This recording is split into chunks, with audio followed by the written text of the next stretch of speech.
ধরুন আপনি ব্যাংকে গেছেন আপনার কাজের জন্য, এবং আপনি যখন ব্যাংকে গেছেন আপনার কাজের জন্য, ব্যাংকের যারা এমপ্লয়ি বা যারা কর্মচারী আছে তারা তো আপনার কাজটি করে দিচ্ছে না, বরং আপনাকে নানানভাবে আপনাকে হ্যারাসমেন্ট করছে, আপনাকে ইনসাল্ট করছে এবং আপনাকে ছোটো বড়ো কথা বলছে। তো এবং এমতো অবস্থায় আপনি সেই কর্মচারীর বিরুদ্ধে আপনি কী পদক্ষেপ নিতে পারেন আজকে এই ভিডিওর মাধ্যমে বলবো। আর আপনি যদি প্রথম হন অবশ্যই সাবস্ক্রাইব করে পাশে থাকবেন। তো সর্বপ্রথম বলবো, ধরুন আপনি ব্যাংকে গেছেন কোনো দরকারে, আপনার কোনো কাজের জন্য আপনি ব্যাংকে গেছেন এবং ব্যাংকের কর্মচারীরা আপনার কথা শুনতেই চাইছে না, এবং আপনি কোনো কিছু জানতে চাইলে আপনাকে ছোটো বড়ো কথা বলছে বা বলছে যে এখন হবে না, পরে আসুন, এবং আপনাকে হ্যারাসমেন্ট করছে। তো এই মতো অবস্থায় আপনি কিন্তু আরবিআই যে ওমবাডসম্যান আছে আপনি সেখানে কমপ্লেন করতে পারেন। এবার ধরুন যে আপনি কমপ্লেনটা কীভাবে করবেন বা কীভাবে করতে হবে।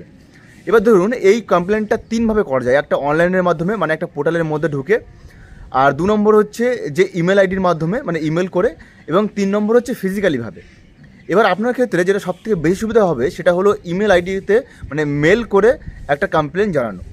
এবার মেলটা কীভাবে করবেন, এই যে উপরে দেখতে পাচ্ছেন যে মেল আইডিটা, এই মেল আইডিতে মেল করতে হবে, এবং এই মেল আইডি করার সময় যে আপনার নাম, আপনার ঠিকানা, এবং যে ব্রাঞ্চে আপনার সাথে হ্যারাসমেন্ট হয়েছে বা তারা আপনাকে ছোটো বড়ো কথা বলেছে সেই ব্রাঞ্চের নাম, এবং কত নম্বর কাউন্টারে কে আপনাকে করেছে, না যদিও নাম তারা বলবে না, কিন্তু কত নম্বর কাউন্টার বা এইসব মোটামুটি একটা ডিটেলস লিখে বা যেভাবে ফরম্যাটে লিখতে হয় সেইভাবে একটা মেল করে আপনি যদি আরবিআই ওমবাডসম্যানে যদি একটা কমপ্লেন জানান, তাহলে কিন্তু সেই কর্মচারী বা সেই এমপ্লয়ের বিরুদ্ধে কিন্তু খুব দ্রুত অ্যাকশন নেওয়া হবে। আর এই ভিডিওটা সেভ করে রাখুন এবং সাবস্ক্রাইব করে রাখুন, যাতে এইরকম টিপস আপনারা তাড়াতাড়ি পান। এবার অনেকে বলে যে এইটা করে, এরকম করে বা কমপ্লেন করে এই কাজ হয় না, কিন্তু আরবিআই ওমবাডসম্যানে যদি আপনি একবার কমপ্লেন করেন বা সত্যি যদি আপনার সাথে কোনো এরকম হ্যারাসমেন্ট হয় বা আপনাকে যদি ছোটো বড়ো কথা বলে, আপনাকে ইনসাল্ট করে কোনো কর্মচারী বা এমপ্লয়ি, তাহলে কিন্তু সেই এমপ্লয়ি বা কর্মচারীর বিরুদ্ধে আপনি কিন্তু একটা বড়সড় স্টেপ নিতে পারবেন এই কমপ্লেন্টের মাধ্যমে, মানে এইভাবে মেল করে বা ইমেল করে। তো এই ভিডিওটা সেভ করে রাখুন এবং সাবস্ক্রাইব করে রাখুন।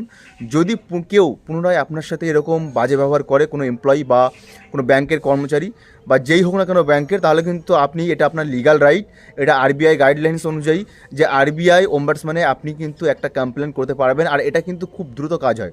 তাই ভিডিওটা শেয়ার করুন এবং সাবস্ক্রাইব করে রাখুন আমার ইউটিউব চ্যানেলে।